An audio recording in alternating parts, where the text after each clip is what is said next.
画面上这支软 Q 的管子要怎么弯曲都可以，这是奇美医院最新引进的可弯式输尿管鞘，用来治疗肾结石。跟传统的硬式输尿管鞘相比，可以有效将被雷射击碎的碎石抽出，避免残留，降低复发风险。有了这个新型的这个可弯式的这个软式输尿管鞘，因为它后面还有一个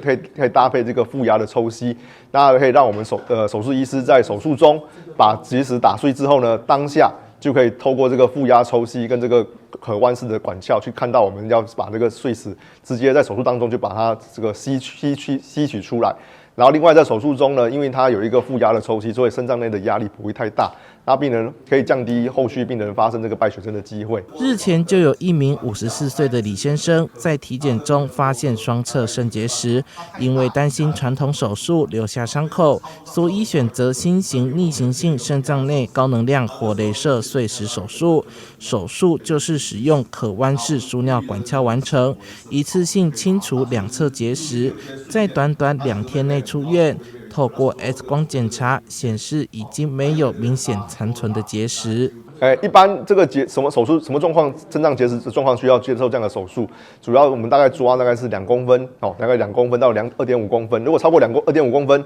医生还是想要做的话，最好是在比较有经验的医师手下会比较安全。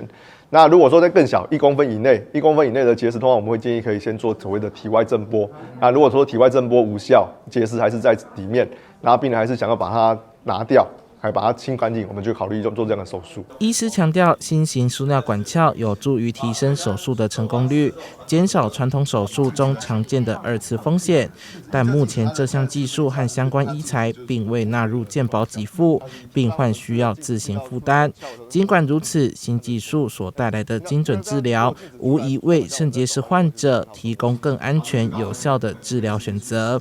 记者宋海丹的报道。